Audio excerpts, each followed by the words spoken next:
Please let me start out by saying that this rally today is not about hate. Let me say that again. This rally is not about hate, but rather a different point of view that real marriage is between one man and one woman.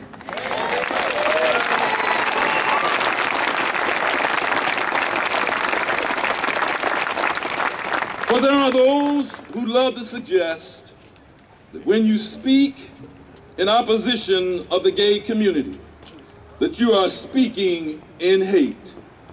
Well, just because you disagree with someone's viewpoint on an issue doesn't automatically mean that you hate that person or persons.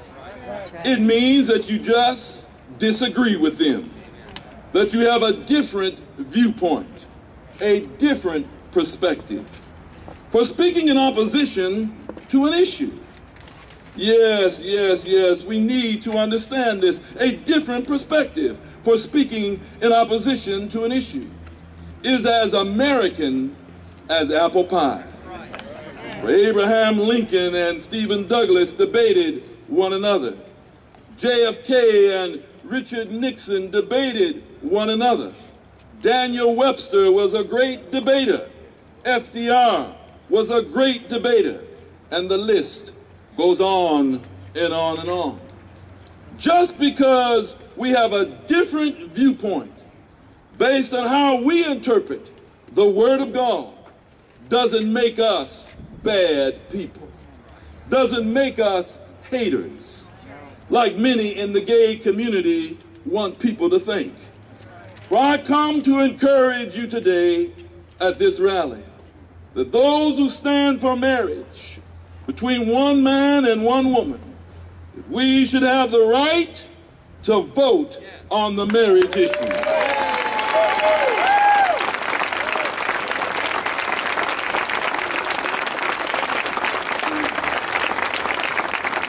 The House has passed this bill, and now it must be passed by the Senate.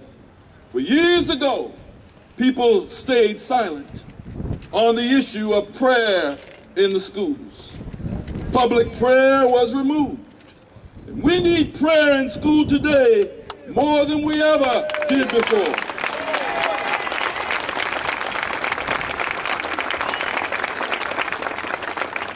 Well, this is not a playground. My brothers and my sisters, this is a battleground. To our legislators, let us vote. For marriage is also a social contract because the issues involved go beyond the particular individual. Spiritual unions of a man and of a woman produce the future generations on whom the fate of the whole society depends. So yes, society has something to say about that. That's why let us vote. For the few victories that the gay community is claiming, they have won it mostly based on the hijacking, on the trying to parallel themselves on the backs of the civil rights movement here in America. Speaking as just one individual, speaking for myself, for I am the proud grandson of a Buxton, Iowa boy. I am the proud son of a Mississippi boy. And in my humble opinion, there is no parallel. What an insult to the civil rights movement.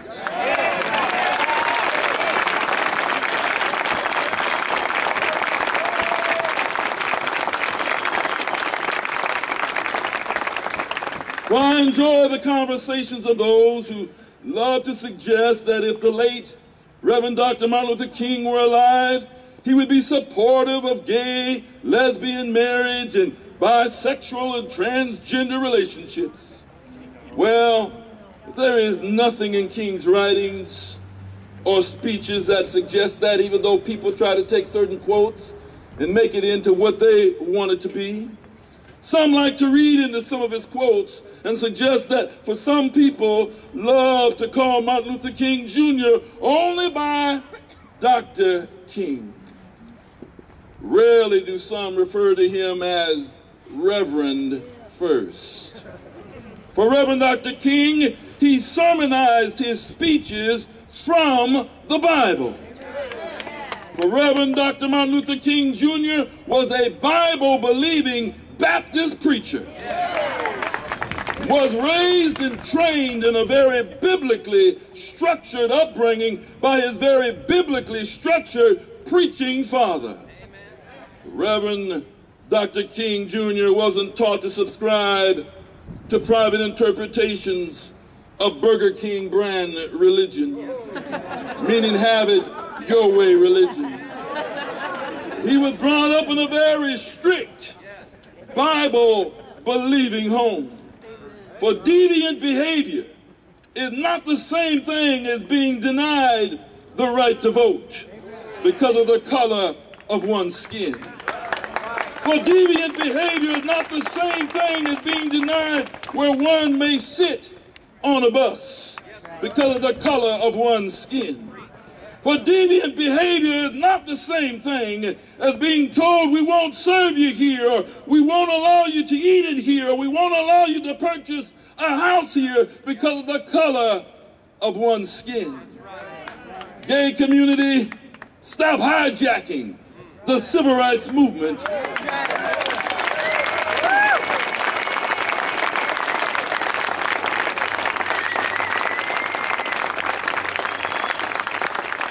Well, there is no parallel there.